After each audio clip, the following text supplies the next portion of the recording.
네, 다 함께 일어나셔서 오늘 말씀을 봉독하겠습니다. 오늘 말씀 로마서 13장 11절입니다.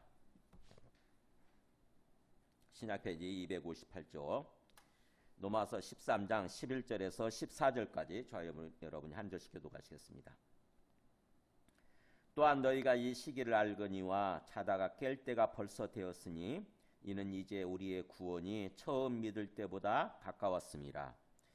밤이 깊고 낮이 가까웠으니 그러므로 우리가 어둠의 일을 벗고 빛의 갑옷을 입자.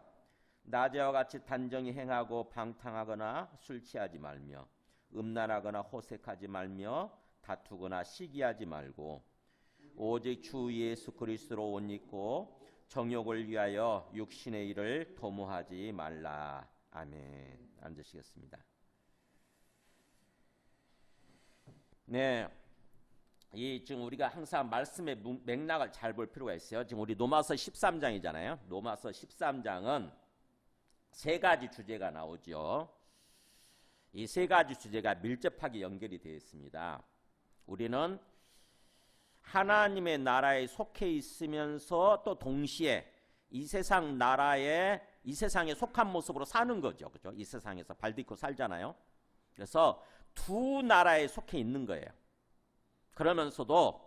그래서 참으로 애매한 거죠. 두 나라에 속해 있으니까. 그래서 궁극적으로 우리가 돌아갈 세상, 우리가 궁극적으로 들어갈 나라는 하나님의 나라인데 임시적으로 어떻게 보면은 임시적으로 이 세상에 또 속해가지고 이 세상에서 발 딛고 사는 거죠. 그러면서 이 세상에서 길을 잃지 않아야 되는 거죠. 우리 영혼이 길을 잃지 않아야 돼요. 그래서 이 세상에서 이 땅에서 어떤 삶을 살아야 되는지를 얘기해 주는 것이 이 로마서 13장이에요. 첫째는 국가와의 관계에 대해서 국가가 갖고 있는 그 힘, 권세에 대해서 복종하는 삶을 살아라. 물론 양심을 따라서 판단하면서 맹목적으로 복종하지 말고 양심을 따라서 판단하면서 복종하는 삶을 살아라 라고 하는 게 첫 번째 주제이고, 그 다음에 두 번째 주제는 8절부터 10절까지죠. 뭐죠? 이웃 사랑하는 삶을 살아라 이거죠. 이웃은 내 가까이 있는 사람이라고 그랬어요. 내 가까이 있는 사람, 그게 가정에서가 됐던 아니면 직장에서가 됐던 사회생활에서가 됐던 간에 내 가까이 있으면 그 사람이 이웃이에요. 이웃. 그 사람에 대해서 사랑하는 삶, 이웃 사랑하는 삶을 살아라. 왜요? 그들에게 주님을 증거하고 그들을 주님께로 인도해야 되는 거죠. 그들의 영혼을 주님께로 인도해야 돼요. 주님께로 돌아와서 주님과 함께하는 삶을 살아가도록. 그게 구원이라고 그랬잖아요. 그들도 주님에 의해서 지음받았기 때문에 주님에 의해서 어떤 주어진 생명이기 때문에 주님의 바램은 소망은 주님께 돌아와서 주님의 돌봄을 받으면서 사는 거죠. 주님의 통치, 주님의 돌봄을 받는 거, 그게 하나님의 나라라고 그랬죠. 주님의 나라. 그런 삶을 살도록, 그들이 구원받도록 이웃에 대해서 사랑하는 삶을 살아라 라고 하는 게 두 번째 주제고, 또 오늘 주제는 뭐예요? 오늘 주제는 이 시기를 잘 분별하라고 그러면서 이 시기가 종말 시대인 거죠. 그래서 이 시기를 잘 분별하라고 그러면서 뭐예요? 빛된 삶을 살아라 이거죠. 빛된 삶. 그러니까 지금 어둠이 완전히 이제 지나가고 아침이 동이 터오고 있기 때문에 그야말로 아침과 같은 어떤 대낮과 같은 그런 모습으로 살아라라고 하는 것이죠. 그래서 어떻게 보면은 두 번째 주제와 밀접하게 연결이 되는 게 서로 짝을 이루고 있는 게 두 번째 주제는 사랑이죠. 그죠? 그리고 이 세 번째 주제는 빛된 삶, 즉 다시 말하면 성결하고 거룩한 삶이에요. 서로 짝을 이루고 있습니다. 그래서 사랑과 이 빛된 삶을 통해서 세상에 주님을 증거하고 세상을 구원으로 인도하는 그런 삶을 살게 되는 거죠.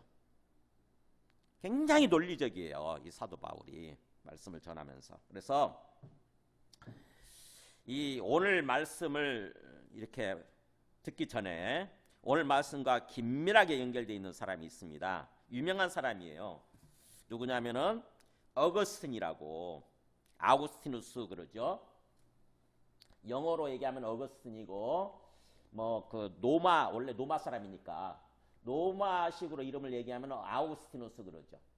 성 어거스틴인데 이런 사람이에요. 이 사람 뭐 책을 얘기 제가 두 가지만 얘기했는데 참회록, 이 고백록이죠. 고백록. 그러니까 참회하고 회개하고 예수님을 만나게 되는, 예수님을 믿게 되는 것을 기록한 것. 자기 어떻게 보면 간증이네요.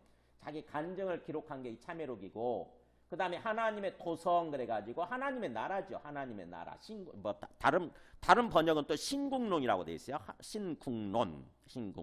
하나님의 나라에 관해서 이렇게 굉장히 많습니다. 뭐 삼위일체에 대해서도 쓰고 해가지고 무려 이 사람이 어떻게 보면 초기 기독교 때, 그러니까는 이 그 카톨릭과 우리 그 어떤 개신교로 갈라지기 전에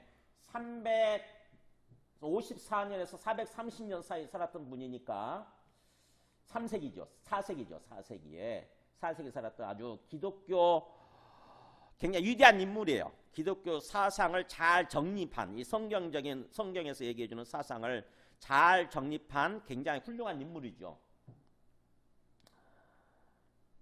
이분이 그러니까 한 책을 100권을 썼다고 그래. 100권이 넘는 책을 쓸 정도로 엄청난 어떤 그런 분인데, 이분이 굉장히 한때는 젊었을 때는 굉장히 타락하고 부패한 삶을 살았어요. 또 이단에 빠지기도 하고, 마니교라고 하는 영지주의거든요. 잡탕교예요. 잡탕교. 영지주의 잡탕 종교.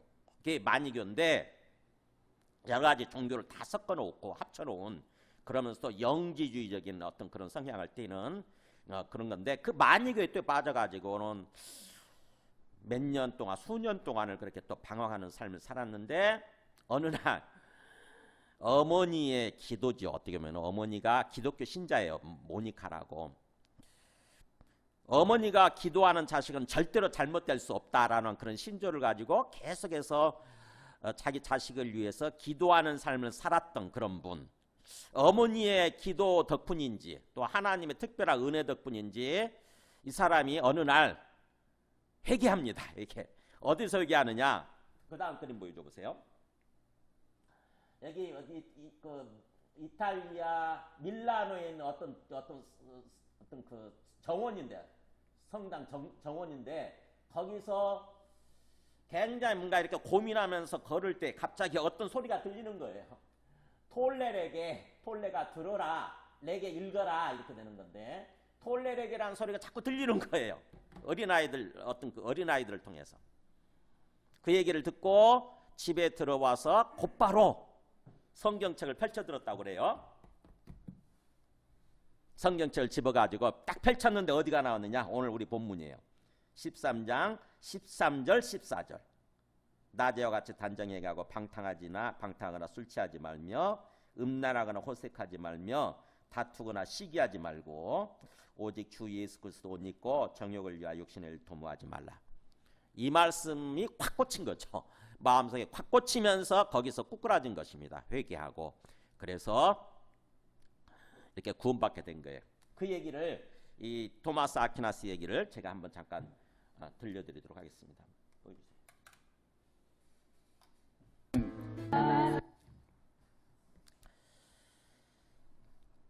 그러니까 참 그게 사람은 때가 있는 것 같아요.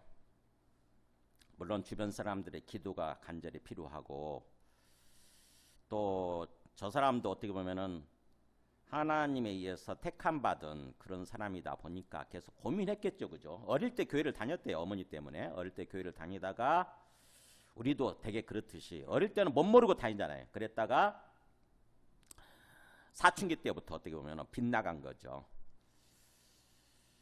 굉장히 어떤 잘못된 삶을 살았잖아요. 자식 17살 때인가 자식을 낳을 정도로. 그 자식은 또 죽지요. 그리고 또 나중에 또 이단에 빠져서 그렇게 방황하다가 계속 고민하다가 그때 30 몇 살인가, 그때가 32살인가, 그때 회개를 하는 거죠. 이렇게 밀라노 정원에서 신기하게도 오늘 말씀 때문에 이렇게 확 꽂혀가지고 회개하고 진정으로 그리스도인으로 거듭나는 거죠. 그랬던 사람. 그러면서 나중에 굉장히 위대한 삶을 살았어요. 결국에는 정말로 위대한 삶을 살았어요. 엄청난 어떤 인물이죠. 사실은 우리가 저 사람이 쓴 책에 대해서 잘 모르다 보니까 모르는데 저 사람이 쓴 책들이 지금 우리 저쪽에도 있을 거예요. 한두 권 있나? 우리 집에 있나? 꼭 한번 이 사람이 쓴 책에 대해서 한 권 정도 읽어보시기 바랍니다. 정말 고민을 많이 했다는 생각을 하게 돼요. 자, 오늘 말씀은 먼저 1절에서 보면은 11절에서 보면은 또한 너희가 이 시기를 알거니와 라는 말을 쓰죠. 자다가 깰 때가 벌써 되었으니 이는 이제 우리의 구원이 처음 믿을 때보다 가까웠습니다. 너희가 이 시기를 알거니와, 이 시기라는 말이 뭐냐? 크로노스 그래요. 우리 영어로는 우리 시간이라고 그러잖아요. 우리 한글로는 시간이라고 그러는데 영어로 타임이죠. 타임. 시간 할 때 타임 한 단어밖에 없는데 헬라어는 굉장히 좀 정밀해요. 그래서 시간을 얘기할 때도 타임을 얘기할 때도 크로노스가 있고 그냥 카이로스가 있고 크로노스가 있는데 카이로스죠. 여기서 카이로스. 제가 잘 썼나요?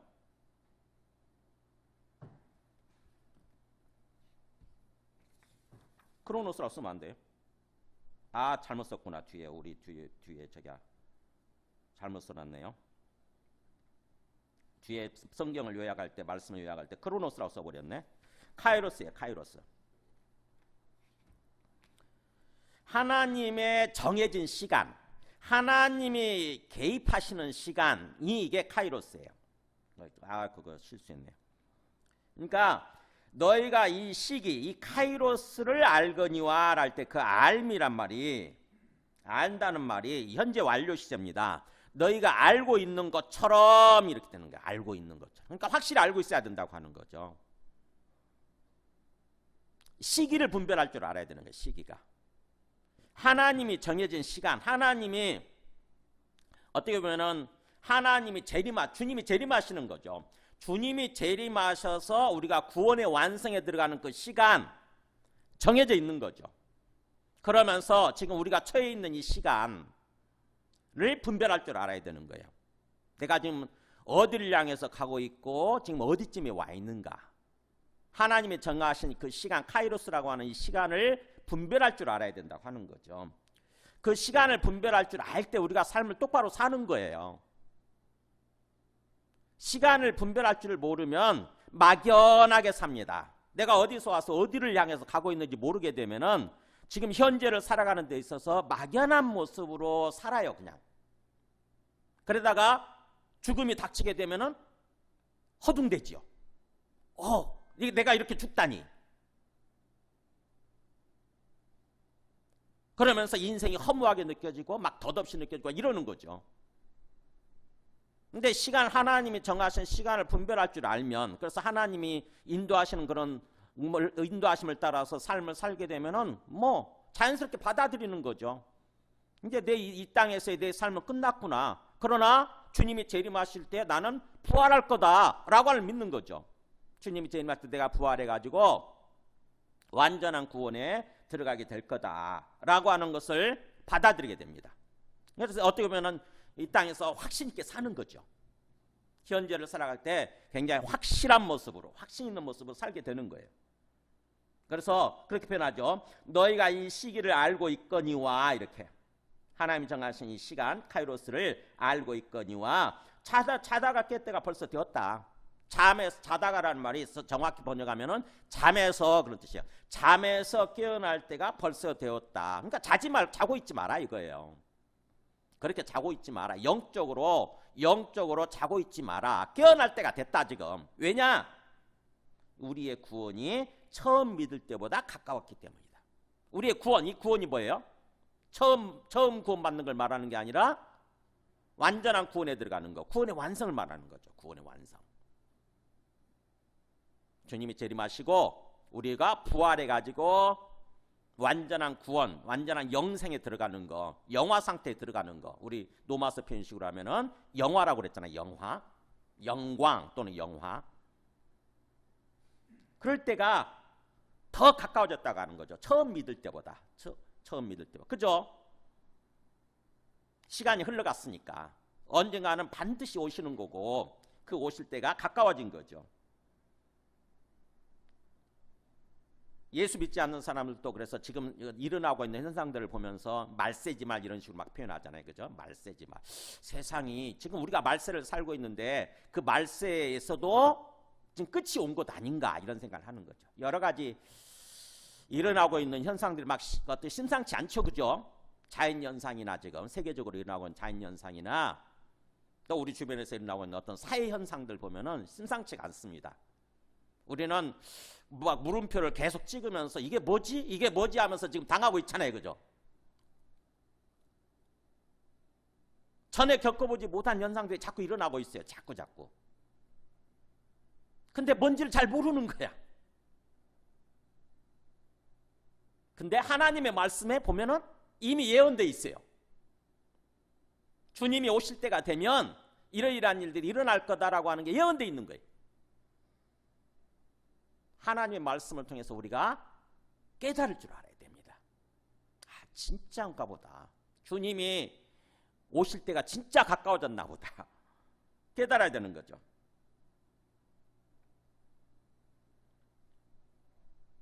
그래서 시기를 분별하고 하나님 정하신 타이밍이죠. 이 타이밍을 잘 분별하고 영적으로 계속 잠을 자고 있지 말고 깨어나서 하나님의 뜻대로 삶을 살아가야 된다. 지금 말씀을 하는 거죠. 만일 깨어나지 않으면, 그렇지 않으면은 우리가 주님이 미리 예고하신 대로 마태복음 25장 10절 보여줘 보세요.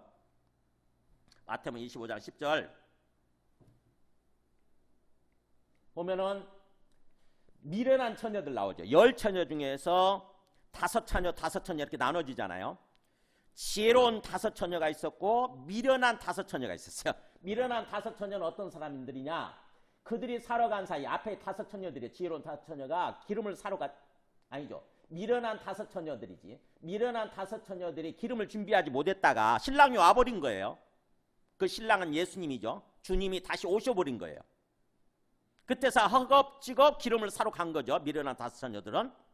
그러니까 옛날에 주님이 다시 오시는 것을 그 이스라엘 사람들의 결혼식에 빗대 가지고 결혼식에 비유를 해서 말씀을 합니다. 이스라엘 사람들이 결혼식을 어떻게 하냐면은 1년 전에 약혼을 하고 1년 뒤에 신랑이 와서 신부를 데려가는 거죠. 근데 언제 올지 모르는 거예요. 그 신랑이. 딱 시간을 정해놓지 않았어요. 아버지가 가라 그러면, 아버지가 가서 네 신부를 데려와라 그러면 그때 신랑이 오는 거죠. 그래서 주님이 다시 오실 때는 우리 아무도 몰라요. 아버지만 알아요. 아버지만. 앞에 있는, 우리가 뛰어넘었는데 앞에 있는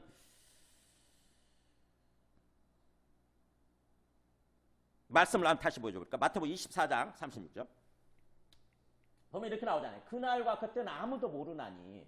주님이 세상의 종말 때를 얘기하면서 그렇게 말씀하시는 거예요. 그날과 그때는 아무도 모른다. 하늘의 천사들도 모르고 아들도 모르고 오직 아버지만 아시느니라. 이 전체 파란 글씨로 해주시고, 아무도 모르나니 이거 빨간 글씨로 해주세요. 그래서 그러니까 하나님 아버지만 알고 있는 거예요. 왜냐하면 이스라엘 사람들의 결혼식이 그랬거든요. 아버지가 자기 아들한테 가서 네가 이제 오늘은 가서 네 신부를 데려와라 그러면 그때 신랑이 오는 거니까 아무도 모르는 거죠. 그렇기 때문에 예수님이 그렇게 말씀하신 거예요. 깨어있으라라고. 넘겨줘 보세요.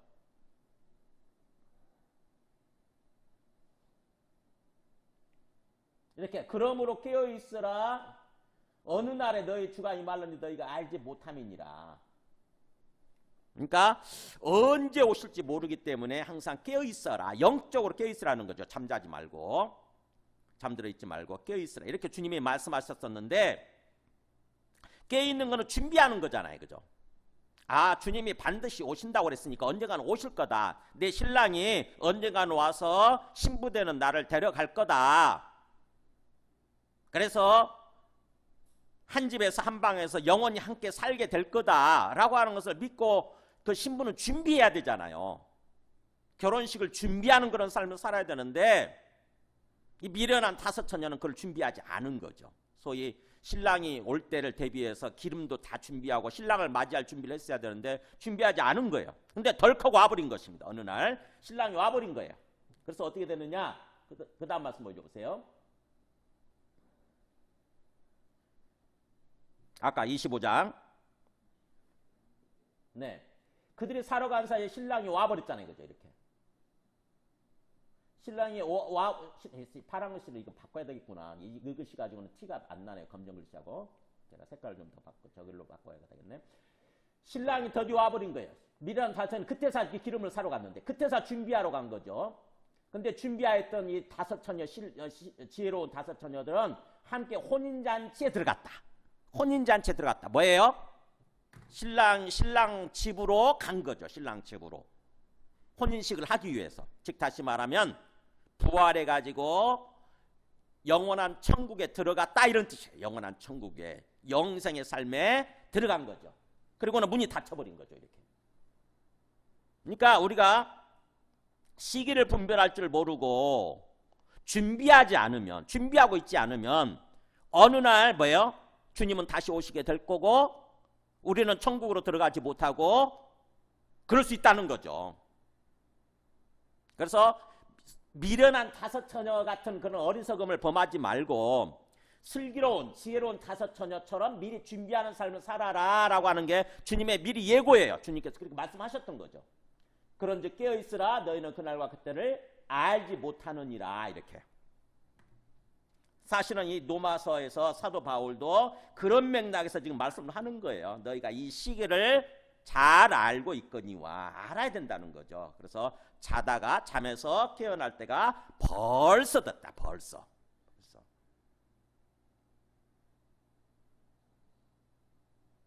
근데 이런 말씀을 들으면은 우리가 어떤 생각을 하냐면은 와 주님이 그렇게 다시 오신다고 그랬는데 2000년이 지났어요. 무려 이 성경이 쓰여지고 나서 지금 2000년이 지났는데 아직도 안 오신다는 거죠. 그러다 보면 우리 마음속에 뭔가 풀어지잖아요. 그죠? 우리 마음속에 회의적인 생각이 들어요. 한때 믿었다가 자꾸 어떤 그 불신앙의 마음이 생기는 거죠. 에이 거짓말 아닌가? 진짜 주님이 오실까? 2000년이나 지났는데도 지금 안 오고 계시는데 뭔가 이 사도 바울이나 뭔가 다 예수님이 착각한 거 아니야? 안 오시는 거 아닐까? 이런 생각을 할 수 있잖아요. 말세가 되면은 그런 말을 하는 사람들이 나타날 거라고 또 베드로후서에서 얘기를 하죠. 말세가 되면은 그런 사람들이 반드시 나타날 거다. 네, 베드로후서 제가 말씀을 준비하지 못했는데 베드로후서 3장에 그런 말이 나와요. 먼저 이것을 알지니 말세에 조롱하는 자들이 와서 자기의 정욕, 자기의 욕망을 따라서 행동하면서 조롱한다는 거죠. 그러면서 이르되 주께서 강림하신다는 약속이 어디 있느냐? 이렇게 주님이 다시 오신다는 약속이 어디 있느냐? 그냥 만물은 처음 창조될 때와 같이 처음 창조될 때와 같이 그냥 그대로 있는 거다. 이렇게 얘기하는 사람들이 나타날 거라는 거예요. 항상. 믿음이 약해지면서 그런 회의적인 생각, 또 회의적인 말씀을 하는 사람들이 나타나는 거죠. 그러면 또 그런 말을 들으면 우리가 또 그럴듯 하잖아요. 그죠? 그래서 우리가 믿음을 놓아버릴 수 있어요. 잘못하면. 교회는 다닐지 몰라도 형식적으로 교회는 다닐지 몰라도 주님이 재림하신다는 약속을 그걸 믿지 않는 거죠. 그 말씀을 믿지 않고 뭐예요? 대충 사는 것입니다. 대충. 그냥 습관적으로 종교활동하면서 사는 거예요. 그런 사람들 많습니다. 지금 보면은. 교회는 다닐지 몰라도 많은 사람들이 그런 식으로 살고 있는 사람들이 있어요. 근데 그런 거에 대해서 베드로 사도는 어떻게 말씀을 하느냐. 베드로서 3장 8절 이렇게 얘기해요. 이것도 파란색으로 바꿔야겠네. 사랑하는 자들아 주께는 하루가 1000년 같고 1000년이 하루 같다는 이 한 가지를 잊지 말라 그랬잖아요. 주께는 우리가 꼭 한 가지 기억해야 되는 거. 시간을 만드신 하나님께는 하루가 1000년 같고 1000년이 하루가 같다는 거죠. 우리에게나 1000년이 1000년처럼 느껴지잖아요. 그죠? 2000년이 흘렀으니까 얼마나 길게 느껴집니까? 근데 주님 앞에는 그 시간을 만드신 분이니까 주님께는 의미가 없어요. 1000년이든 하루든 2000년이든 하루든 상관이 없어요. 그냥 그대로 뭐예요? 하루예요. 하루.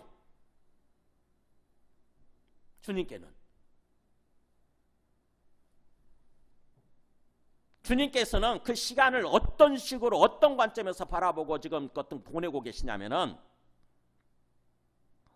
이렇게 보세요. 주의 약속은 어떤 사람들이 더디다고 생각하는 것처럼 더딘 것이 아니다. 그러니까 왜 이렇게 주님이 안 오시지? 왜 이렇게 더디지? 라고 생각하는 것처럼 더딘 게 아니다. 뭐라고 돼 있냐면은 여기 한번 읽어볼까요? 오직 주께서는 너희를 대하여 오래 참으사 아무도 멸망하지 아니하고 다 회개하기에 이르기를 원하시느니라. 네, 주님의 속마음이잖아요. 지금 2000년이 흘렀는데도 불구하고 왜 이렇게 지체가 되고 있느냐? 왜 주님이 더디 오시고 계시느냐? 뭐예요? 주님의 속마음은 오래 참고 계신다. 오래 지금이라도 오늘이라도 오실 수 있는 판 이루어지는 것이기 때문에 주님을 믿지 않은 사람들은 멸망하게 되는 거죠. 영원한 죽음으로 가게 되는 거예요. 영원한 불못 속에 들어가게 되는 거죠. 근데 주님이 그들에게도 생명을 주셨고 주님의 자식들이기 때문에 그들도 구원하기를 원하시는 거예요. 계속해서 주님을 배신하고 배반하고 그래서 결국에는 심판받아서 영원한 멸망, 영원한 어떤 고통의 구렁텅이로 빠지는 걸 원하시지 않는 거죠. 그게 부모 마음이잖아요. 그죠? 그렇기 때문에 우리가 뭔가 시간에 대해서 오늘 말씀에 이제 우리의 구원이 처음 믿을 때보다 가까웠다 이런 말씀을 들어도 이렇게 할 것이 아니라 뭐예요? 주님의 관점에서 생각할 줄 알아야 됩니다. 주님의 속마음을 깨달아야 되는 거죠. 내가 분명히 잘못했는데도 불구하고 부모가 뭐예요? 뭔가 꾸짖지 않냐고 회초를 들고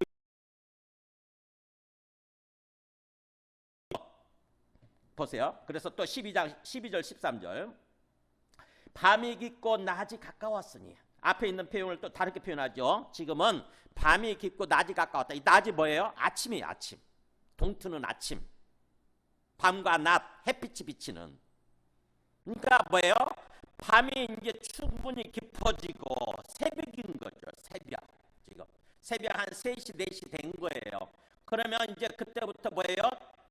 밤이 깊어졌으면 이제 동이 터오기 시작하잖아요. 새벽이 다가옵니다. 아침이 다가오는 거예요. 그 뜻이에요.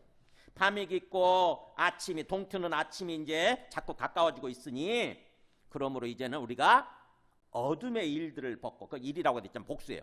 어둠의 일들, 어둠의 행위들이죠. 어둠의 삶의 모습들. 어둠의 일들을 벗어버리고 옷을 벗듯이 벗어버리고 그런 뜻이에요. 우리는 그동안에는 뭐예요? 그동안에는 계속 뭐 주님 오신다고 하는 생각, 굉장히 뭔가 아침이 멀었기 때문에 동트는 아침이 멀었기 때문에 그냥 뭐예요? 밤에 계속 술 먹고 술 취하고 방탕한 삶을 살았잖아요. 근데 그것을 벗어버리자는 거죠. 이제 어둠의 일들을 벗어버리고 어둠의 모습들을 벗어버리고 이제는 그 대신에 빛의 갑옷들을 입자. 거기도 복수예요. 빛의 갑옷. 그러니까 어둠의 일들의 반대말이 빛의 갑옷들인 거죠. 빛의 옷이긴 한데 갑옷이에요. 갑옷. 무장하는 갑옷. 영적 전쟁을 위해서, 영적 전투를 위해서 그냥 옷이 아니라 완전 무장에 오신 거죠. 빛의 옷들을 입자. 빛의 옷들. 어때 보여요? 성결한 삶, 거룩한 삶인 거죠. 빛된 삶, 소위 빛된 삶. 빛의 옷 갑옷들을 입자. 그걸 좀 더 구체적으로 얘기하죠. 낮에와 같이 단정히 행하고. 그러니까 낮에는 그렇잖아요. 낮에 막 술 취해가지고 막 그런 사람도 없잖아요. 물론 가끔가다 그런 사람도 있지만 미친 사람들 있지만 대부분은 뭐예요? 저녁하고 낮의 모습이 완전히 달라지지 않습니까? 그잖아요. 영업사원들 보면은요, 저녁에는 막 술 먹고 난리도 없어. 난리도 안 되는 그런 삶을 살거든요. 근데 뭐예요? 아침에 오면 멀쩡합니다. 딱 신사복 입고 깨끗한 옷 입고 단정해요. 그런 것처럼 이제는 밤이 지났으니까 이제 밤이 세고 밤이 깊어지고 이제 낮이 곧 이제 동이 트니까 낮에처럼 단정히 행하고 그 3가지를 하지 말자로 얘기하죠. 3가지 보세요. 그냥 형식적으로는 6가지지만 그 3가지로 분리돼요. 방탕하거나 술 취하는 삶. 첫 번째. 방탕한 삶이에요. 방탕하거나 술 취하는 삶. 저녁의 모습이잖아요. 저녁에 이루어지는 모습. 그 다음에 두 번째는 음란하거나 호색하는 삶. 뭐예요? 음란한 삶이에요. 음란하는 삶. 세상 사람들은 그렇게 살아요. 저녁이 되면은 술 먹고 2차 또 가죠. 음란한 집으로 가요. 근데 그런 방탕한 삶, 또 음란한 삶 버리고, 그 다음에 세 번째, 다투거나 시기하는 삶이에요. 다투는 삶이죠. 맨날 싸워요. 그 술집 근방에 가보세요. 얼마나 서로 싸우냐고요. 또 다투거나 시기하고 다투는 삶. 그러니까 이게 밤의 모습이야. 밤에 이루어지는 모습들은 삶의 모습이에요. 다 하나같이. 첫 번째 뭐예요? 방탕한 삶. 그냥 이렇게 요약하면 돼. 방탕한 삶. 두 번째, 음란한 삶. 세 번째, 다투는 삶. 다투는 삶. 서로 다 밀접하게 연결되어 있습니다. 방탕한 삶, 술 먹고, 그 다음에는 2차 음란한 쪽으로 가고, 음란한 호색한 쪽으로 가고, 세 번째, 3차 서로 이제 나중에 싸우고, 그것들을 버리자는 거죠. 이 밤의 어둠에 속한 삶의 대표적인 특성들이에요. 이게 대표적인 특징들. 나중에 이 갈라디아서 보면은 육신의 삶들을 얘기하는데, 그거를 여기서는 이렇게 딱 간단하게 알기 쉽게 사도 바울이 이렇게 딱 요약을 한 거죠. 육신의 삶을. 그것들을 하지 말자. 그러니까 낮에와 같이 단정해가고 이 세 가지를 하지 말자 이렇게 돼 있어요. 하지 말자. 빛의 갑옷들을 입자. 하지 말자. 예수님도 우리를 택하고 불러주시면서 어떤 삶을 살라고 그랬냐면 마태복음 5장 14절에 나오죠. 이렇게 말씀하세요. 우리의 존재에 대해서. 너희는 세상의 빛이라 그랬잖아요. 빨간색으로 해주세요. 세상의 빛이라. 그러면서 이같이 너희 빛이 사람 앞에 비치게 하여. 너희는 지금 세상의 빛이 켜놓은 등불이에요. 켜놓은 등불. 주님께서 우리가 어떻게 보면 어떤 등 같은 존재인데 우리를 불을 켜놓은 거예요. 우리한테. 주님께서 불을 붙여주셨어요. 그러면은 우리는 등불로서 또는 램프불로서 빛을 비춰야 되는 거죠. 주님의 등불을 켜주셨으니까. 그래서 사람이 등불이라고 나오잖아요. 등불. 이같이 너희 빛이 사람 앞에 비치게 하여. 주님의 불을 켜주셨으니까. 그러면 이제 우리의 빛을 사람 앞에 비치기는 하는 거예요. 그게 빛된 삶이죠. 빛된 삶을 통해서 비춰주는 거예요. 진리를 비추는 거죠. 진리를 깨닫게 하는 거예요. 이 세상이 전부가 아니다. 이 세상은 어둠 가운데 속한 그런 삶이다. 영적 세상이 있고 진리된 삶이 있다. 빛된 삶이 있다고 하는 것을 비춰줘야 되는 거죠. 깨닫게 해주는 거예요. 그래서 그들로 너희 착한 행실 보고, 착한 행실란 말이 그냥 어떻게 보면은 거지들한테 좀 돈 몇 푼 지어주는 거, 그걸 말하는 게 아니에요. 한자말로 바꾸면 선한 행위죠. 선한 행위. 선한 행위. 그게 뭐예요? 의로운 행위예요. 의로운 행위. 하나님의 뜻에 맞는, 하나님 뜻에 합당한 삶의 모습. 의로운 행위.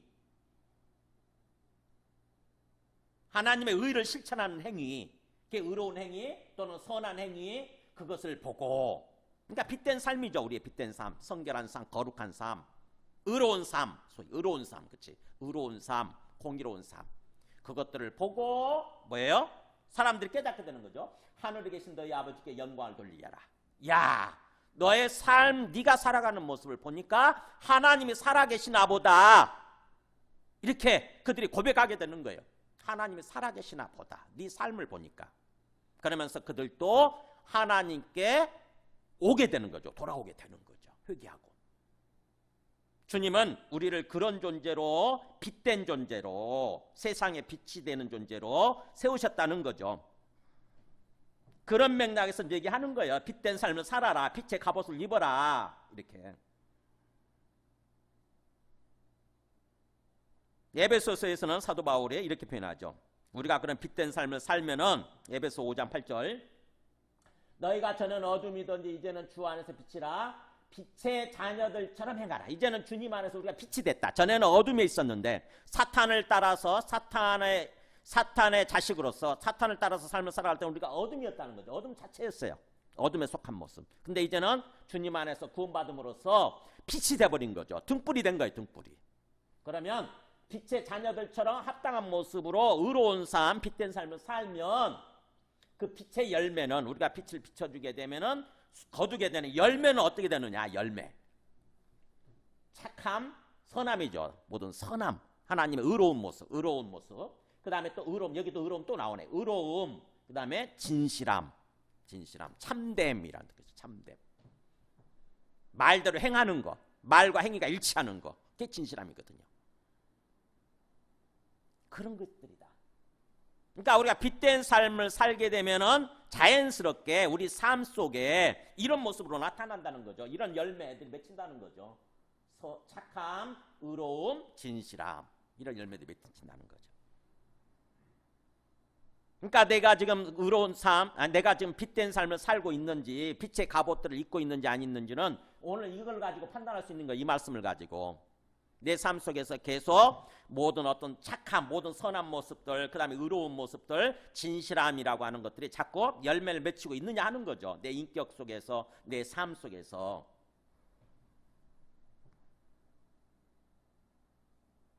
그걸 가지고 지금 판단을 해야 되는 거죠. 그러면서 마지막 14절 보세요. 이제 오직 주 예수 그리스도로 옷 입고 정욕을 위하여 육신의 일을 도모하지 말라.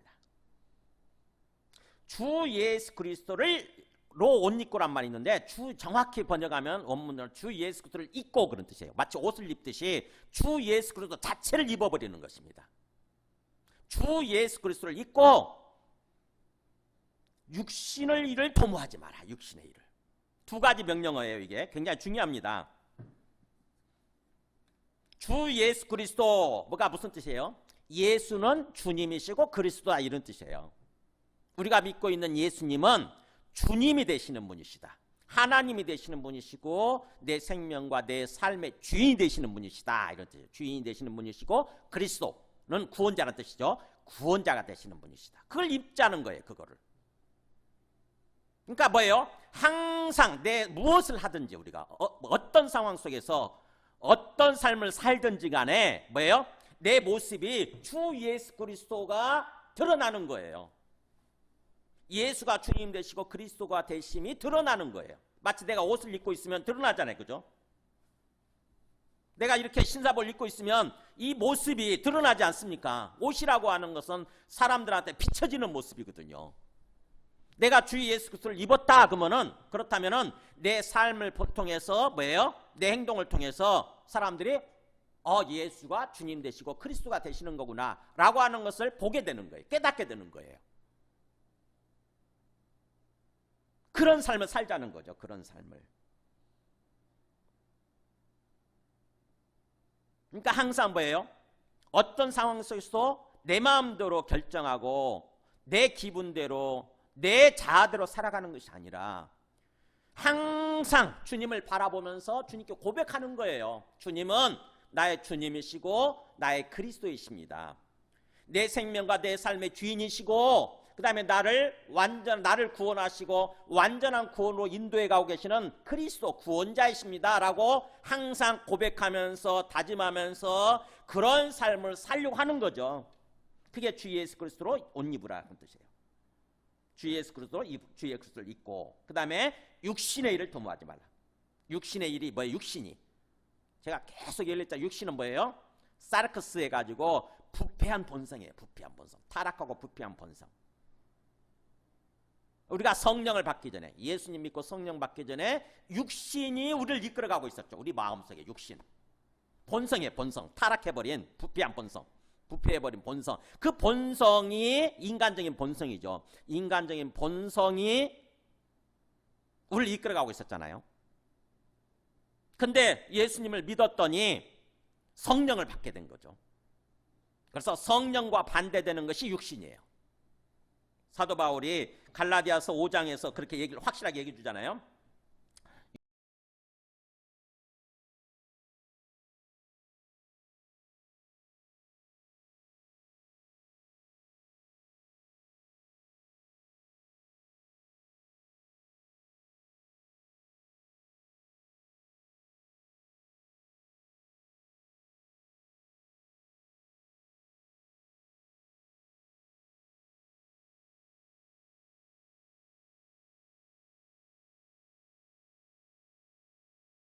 육신의 일은 뭐냐? 육체가 육신이에요. 부패한 본성의 삶의 모습은 분명하다고 그러면서 쭉 나열하지 않습니까?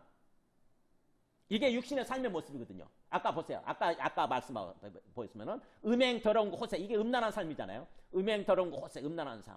그 다음에 우상 숭배 주술, 이단을 섬기는 거, 우상 숭배하는 거잖아요. 이게 하나님이 아닌 다른 신을 섬기는 거, 영적 타락이죠. 영적 타락. 그 다음에 원수 맺는 거, 분쟁, 시기, 분냄, 당짓는 거, 분열함, 이단, 투기까지 보세요. 투기까지. 뭐예요? 아까 말한 다투는 거, 시기하는 거, 그런 거죠. 그죠? 다투거나 시기하는 거. 원수 맺는 거부터 시작해가지고 투기까지 다 나오잖아요. 원수 맺는 거, 분쟁, 시기. 분쟁이란 말 나오잖아요. 분쟁, 시기, 분냄, 당짓는 거, 분열한 거, 이단, 투기까지 이렇게. 다투는 삶이에요. 다투는 삶. 소위 뭐예요? 관계가 깨지고 내중심적으로 내 이기적으로 살다 보니까 다른 사람하고 계속 충돌이 일어나고 자꾸 뭐예요? 서로 그 사람도 그렇게 사니까 서로 충돌할 수밖에 없어요. 다투는 거죠. 계속 싸우는 거예요.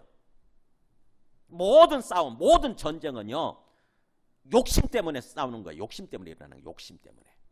내중심적인 욕심 때문에. 근데 내중심적인 욕심을 내려놓게 되면은 싸우지 않게 되는 거죠. 그런 모습. 이웃 사랑이 아니라 이웃 분쟁인 거죠. 그리고 마지막에 술 취함과 방탕함과 나오잖아요. 이게 아까 그죠? 술 취하고 방탕, 이 방탕한 삶이잖아요. 이걸 아까 세 가지로 요약해 놓은 거예요. 사실은요. 아까 거기서 그와 같은 것들이라. 전에 너희에게 경계한 것 같이 경계하노니 이런 일을 하는 자들은, 이런 삶을 사는 사람들은 뭐라고 여기? 하나님의 나라를 유업으로 받지 못할 거다. 무슨 소리예요? 구원받지 못한다. 천국에 못 들어간다. 이거 천국에 못 들어간다. 물론 어쩌다 한번 이렇게 한 삶을 갖고 얘기하는 건 아니에요. 우리 실수할 수 있잖아요. 우리가 연약하고 그래가지고 한순간에 보면 이런 삶을 실수할 수는 있죠. 실수할 수 있죠. 근데 이거 여기서 뭐예요? 습관적으로 하는 사람들이에요. 예수님을 안 믿다 보니까, 예수님을 주와 그리스도를 안 믿다 보니까 습관적으로 이런 삶을 사는 사람들이에요. 그런 사람들은 이 땅에서 구원받지 못했으니까 결국 천국에 못 들어가는 거죠. 하나님의 나라를 유업으로 받지 못한다. 이 땅에서도 하나님 나라의 삶을 살지 못하고, 하나님이 통치하시는 삶을 살지 못하고, 장차 주님이 재림하실 때 완전한 구원에 들어가지 못한다는 거죠. 이런 삶을 습관적으로 사는 사람들은. 이걸 가지고 진단을 할 줄 알아요. 이게 리트머스 시험지처럼 진단 도구의 진단, 말씀이라고 하는 것은 내 영적 건강 상태를 진단하는 진단 도구입니다. 거울이라고 그러잖아요. 이 성경에서는 거울. 비춰보는 거울이에요. 나를 비춰주는. 말씀이라고 하는 것은 나의 영적 상태, 나의 영혼의 상태를 그대로 비춰주는 거울이에요. 거울. 말씀을 읽으면 깨닫지 않습니까? 양심이 찔리잖아요. 아, 내가 이런 삶을 살고 있었는지 안 있었는지 깨닫게 되잖아요. 그래서 주 예수 그리스도를 잊고 육신의 일을 도모하지 말라. 두 가지 다 명령어예요. 오직 주 예수 그리스도를 입으라. 그 다음에 육신의 일을 도모하지 마라. 육신의 일 도모하는 거를 도모가 생각하는 거죠. 자꾸 계획을 꾸미고 그거를 행하지 마라. 명령문입니다. 굉장히 중요한 어떤 그러니까 우리가 이게 번역으로서는 도저히 깨달을 수 없는 중요한 명령문의 형태로 되어 있어요. 중간 형태 명령문이라고 그러거든요. 명령태, 중간. 우리는 능동태 아니면 수동태밖에 없잖아요. 그죠? 영어도 그렇고. 내가 뭐뭐 한다, 능동태죠. 내가 뭐뭐 해진다 그러면 수동태잖아요. 근데 헬라어는 신기하게도 능동태도 아니고 수동태도 아닌 중간태라는 게 있거든요. 중간태. 그게 뭐냐면은 너 자신을 위해서 뭐뭐 해라. 그게 중간태예요. 너 자신을 위해서. 우리는 너 자신을 위해서 그렇게 표현을 해야 되고, 영어 같으면은 뭐 어떤 yourself 이런 거 써야 되잖아요. 그죠? yourself. 근데 그런 거 쓰지 않고 동사만을 가지고 헬라어는 너 자신을 위해서 그렇게 해라라고 하는 그 동사 이루어지는 거죠. 그런 뜻이에요. 너 자신을 위해서 주 예수 그리스도를 입으라. 또 너 자신을 위해서 육신의 일을 도모하지 마라. 이렇게 돼 있거든요.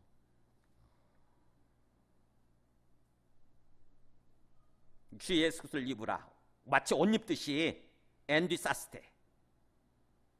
너 자신을 위해서 예수 그리스도를 입어버려라. 그리고 너 자신을 위해서 메포이에스테.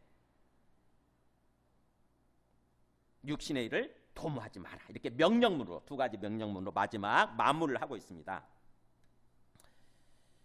자, 우리가 말씀을 좀 정리합니다. 자, 육신의 일들이라고 하는 게 아까도 얘기했던 것, 말씀드린 것처럼 성령에 반대되는 말, 그리고 주 예수 그리스도에 반대되는 말이에요. 이 땅에서 우리가 삶을 살아가는 동안 육신의 일들, 그 세 가지 어떤 뿌리가 뭐냐? 우리가 요한일서에서 사도 요한은 그렇게 표현하죠. 육신의 일들을 이렇게 세 가지로 나눕니다. 이는 세상에 있는 모든 것이 육신의 정욕, 안목의 정욕, 이생의 자랑이니 다 아버지께로부터 온 것이 아니요 세상으로부터, 즉 사탄으로부터 온 거다 이거예요. 이거는 세상적인 거예요. 세 가지. 육신의 정욕, 뭐 아까 음란한 삶이나 이런 거, 어떤 우리 육체의 어떤 그 욕망을 위해서 살아가는 거, 육신의 정욕. 그다음에 안목의 정욕은 뭐냐? 안목의 욕망이에요. 욕망. 정욕은 다 욕망이에요. 눈의 욕망이죠. 보이는 걸 갖고 싶은 거 자꾸. 내한테 필요하지도 않은데 자꾸 더 갖고 싶은 거죠. 조금 어느 정도 먹고 살만한데 더 하는 사람들 있잖아요. 더. 돈을 사랑하는 사람이라고 그러잖아요. 성경에서는. 돈을 사랑하면 일만 악의 뿌리가 되나니.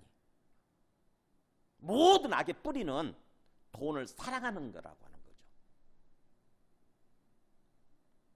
욕망의 노예가 되어 있는 거예요. 그게 안목의 정욕이거든요. 안목의 정욕. 그 다음에 마지막 이생의 자랑. 뭔지 아시죠? 이 땅에서 나를 자랑하려고 하는 거, 나를 드높이고 나를 자랑하려고 하는 것, 저 뭐예요? 명예욕 같은 거, 권력욕 같은 거, 이게 이생의 자랑이죠. 정치하는 사람들. 어쨌든 이 세 가지 욕망, 이게 바로 육신의 어떤 육신의 삶들을 나누면 이 세 가지로 구분이 돼요. 이런 것들은 바로 하나님이 주신 것이 아니라, 하나님으로부터 온 것이 아니라 마귀, 사탄은 세상으로부터 온 거다. 이것에 사로잡히게 되면은 그야말로 핏된 삶을 살지 못하는 거죠.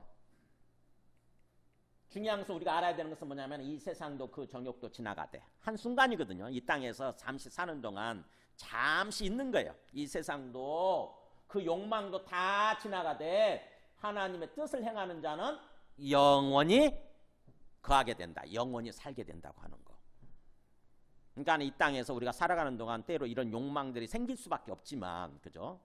이런 욕심들이 생길 수밖에 없거든요. 근데 그것에 지배를 받는 삶을 살면 안 되는 거죠. 노예가 되면 안 되는 거예요. 노예가. 필요한 만큼만 추구하는 것입니다. 필요한 만큼. 사도 바울은 갈라디아서 5장 16절에서 이런 삶에서 벗어나기 위해서 뭐라고 표현합니까? 내가 이르니 너희는 성령을 따라 행하라. 예수님 믿고 성령 받은 이유가 이거거든요. 성령이 우리한테 오신 이유가 그거예요. 성령을 따라서 행동하라는 거죠. 성령을 따라서 살라는 거예요.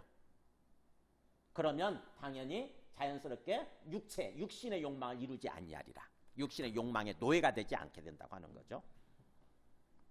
문제는 성령이 보이지 않는다는 거예요. 성령이 영이시기 때문에 보이지 않고 손으로 이렇게 칠 수 있는 것도 아니고 내 안에 영으로 임하시기 때문에 참 굉장히 예민해야 느끼게 되거든요. 성령은 예민해져야 돼. 내 생각 내려놓고 내 욕심 내려놓고 예민해져야 말씀을 보면서 내 마음이 비워지고 말씀으로 채워지게 되면은 자연스럽게 깨닫게 되는 거죠. 말씀으로 채워지면 내 안에 성령이 계시는구나. 지금 하나님께서는 나에게 어떻게 행동하기를 원하시는구나. 이걸 깨닫게 되는 거거든요. 근데 영적으로 아직 어리고 또 그런 사람들은 뭐예요? 성령을 잘 몰라요. 성령을 따라서 행동할 줄을 모릅니다. 그저 내 욕망의 노예가 돼가지고 육신의 노예가 돼가지고 그렇게 삶을 살지요. 성령을 받지 않았거나 예수님 믿지 않고 성령을 받지 않았거나 또 예수님 믿고 성령을 받았더라도 아직 미성숙한 상태, 어릴 때는 그렇게 되는 거예요. 빨리 주님의 말씀을 열심히 먹고 영적으로 자라나야 되는 거죠. 그래야 성령을 예민하게 느끼면서 성령의 인도하심을 따라서 삶을 살게 되는 거예요. 육신의 삶을 벗어나서 빛된 삶을 살게 되는 거죠. 그래서 로마서 8장, 우리가 지나온 로마서 8장 4절에서도 복음을 결론 지으면서 8장에서 로마서 8장에서 복음이 결론이잖아요. 복음의 결론을 지으면서도 8장 4절에서 그런 얘기를 했었죠. 여기 4절만 읽어볼까요? 육신을 따르지 않고 그 영을 따라 행하는 우리에게 율법의 요구가 이루어지게 하려 하심이니라. 네. 육신을 따르지 않고 그 영 뭐예요? 하나님의 영, 성령이거든. 성령을 따라 행하면 자연스럽게 하나님이 율법을 통해서 구약의 말씀을 통해서 우리한테 주신 그 요구사항들이 거룩함이죠. 어떻게 보면 거룩한 삶. 율법의 요구는 거룩이거든요. 사실은 그것이 이루어지게 돼 있다고 하는 거죠. 자, 말씀을 정리합니다. 지금 우리가 처한 이 시기를 잘 분별할 줄 알아야 돼요. 마태복음 24장 3절 보면 예수님이 미리 예고를 하시면서 종말 때가 되면, 주님이 다시 재림하실 때가 되면 이런 징조들이 나타날 거다 해가지고 9가지를 얘기해 주세요. 한번 볼까요? 빠른 속도로. 마태복음 24장 3절 보면 제자들이 물어요. 이렇게 제자 조용히 와서 이르되 뭐라고 그러냐면은 주의 임하심과 세상 끝에는 무슨 징조가 있사오리까 이렇게 묻습니다. 주님이 다시 오시고 임하시고 세상 끝날이 되면 어떤 징조들이 있을까요? 그랬더니 첫 번째 징조 이렇게 얘기해요. 많은 사람이 내 이름으로 와서 이르되 나는 그리스도라여 많은 사람을 미혹하리라. 거짓 그리스도들이 나타난다는 거예요. 자꾸 거짓 구원자, 거짓 그리스도들. 엊그저께 뉴스를 봤더니 옛날에 신옥주라고 하는 거짓 목사는 뭐예요? 많은 사람들 피지로 끌고 갔잖아요. 피지 가서 막 이렇게 학대하고 막 뺨 때리는 거 보셨죠?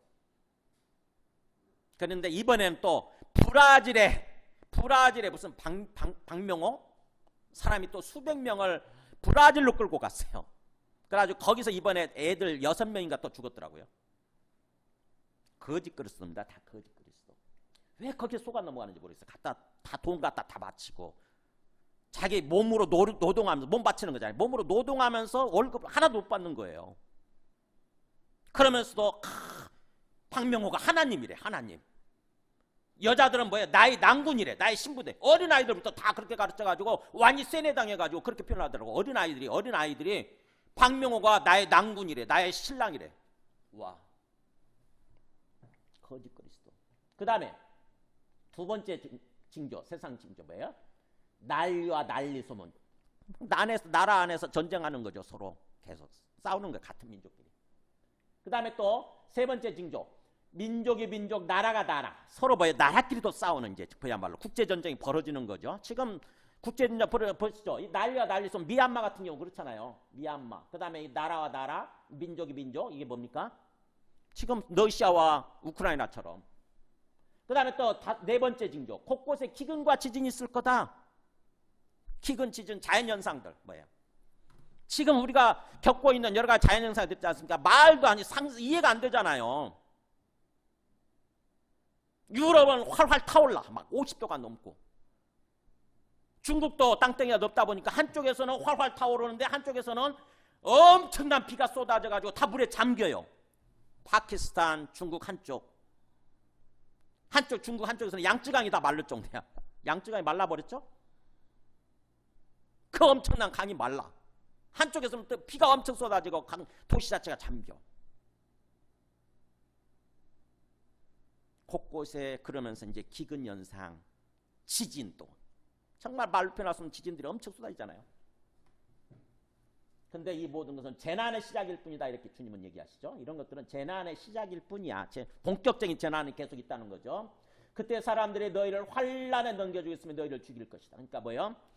우리가 뭔가 온갖 환란이 우리한테 닥치는 거, 우리 예수 믿는 사람들한테 환란과 죽음이 닥치는 거, 이게 다섯 번째 징조.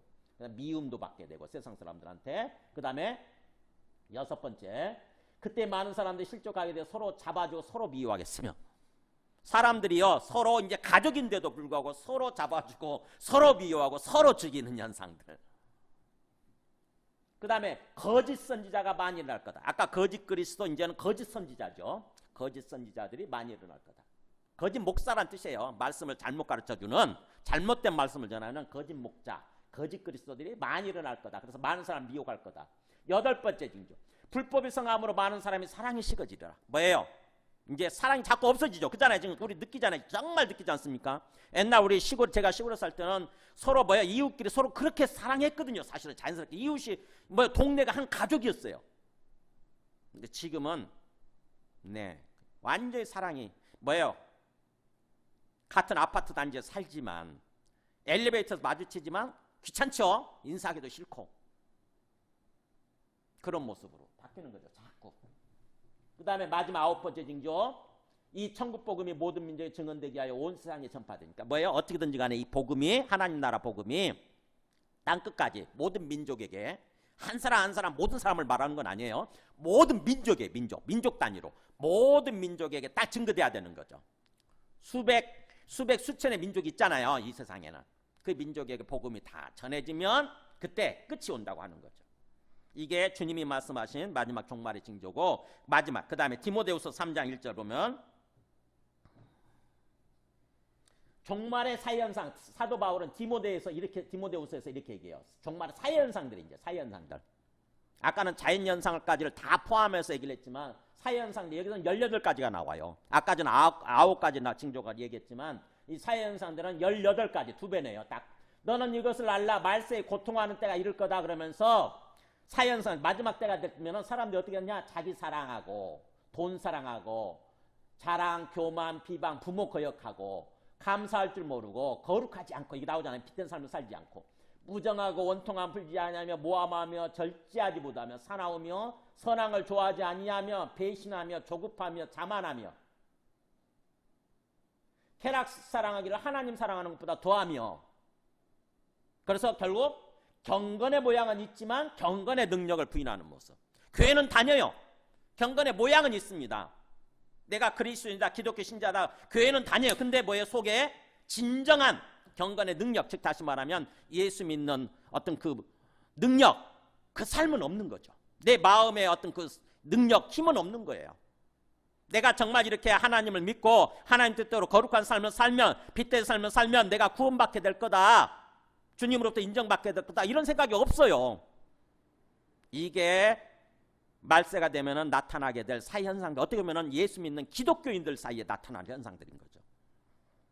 이런 걸 통해서 진단을 하는 거예요. 지금 우리가 처해 있는 이 시기를. 와, 얼마나 이게 이루어지고 있습니까? 그잖아요. 이런 모습들이. 아까 자연현상도 그렇고. 정말 때가 오긴 왔나 보다. 곧 오나 보다. 이런 생각을 해야 되는 거죠. 그러면 우리가 영적으로 이제 깨어날 때입니다. 잠에서 깨어나서 완전한 구원을 향해서 달려가야 되는 거예요. 주님이 반드시 오늘이라도 내일이라도 오실 줄을 믿고 기대하면서 그래서 초기 교회 초대교회 사람들은 항상 인사를 그렇게 했다고 그래요. 마라나타. 주 예수의 오시옵소서 이런 뜻이에요. 주 예수의 오시옵소서. 서로 인사를 그렇게 하는 것입니다. 주 예수의 오시옵소서.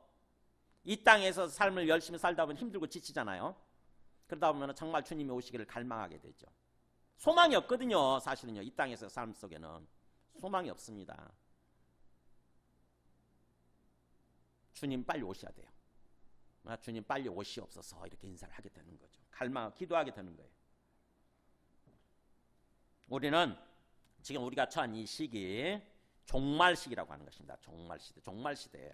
그냥 종말의 종말이죠. 말세지만 살면서 시기를 먼저 분별할 줄 알고 주님의 뜻에 합당한 그런 모습으로 삶을 살려고 하는 것입니다. 그것이 오늘 주신 말씀이에요. 우리가 구원 받았지만 완전히 구원 받은 거 아니라고 하는 거. 우리 로마서 5장 9절에서 마지막 말씀 보여드려야 되겠네.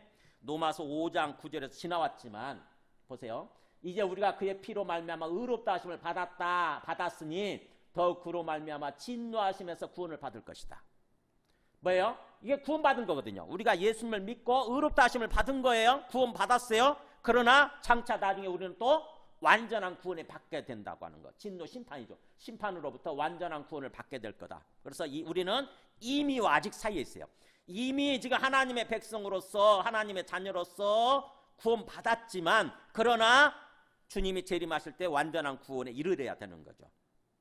우리가 부활해 가지고 영원한 생명으로 영원한 삶으로 나아가야 되는 거예요.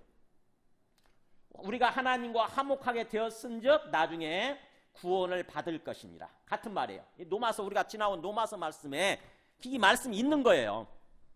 그러니까 우리가 복음을 알고 구원을 알 때 말씀을 통해서 이미 구원받았지만 아직 완전한 구원에 이르지 못했다고 하는 것을 꼭 기억해야 되는 거죠. 그 말씀의 관점에서 이 나머지 말씀들 성경 전체죠. 어떻게 보면 말씀들을 보게 되면 그 말씀을 깨닫습니다.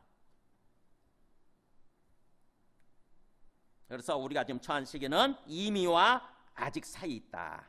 그리고 그 사이에서 완전한 구원이 이를 때가, 완전한 구원으로 나아가는 그런 때가 가까울수록 세상은 갈수록 믿음이 사라지고 사랑이 없어지고 온갖 어떤 그 자연재해 현상들이 나타날 뿐만 아니라 사회 징조들이 나타난다고 하는 거죠. 사회가 깨지는 거죠. 서로 관계가 깨지는 모습으로 나타나게 될 거다. 우리는 그것을 통해서 주님의 관점에서 시기를 분별할 줄 알고 더욱더 우리는 또 주님 오늘 말씀하신 대로 사랑하는 삶을 살고 핏된 삶을 살려고 하는 것입니다. 사랑과 핏된 삶, 이 두 개가 우리 인생의 수레바퀴, 양쪽 수레바퀴예요. 이게 굉장히 중요합니다.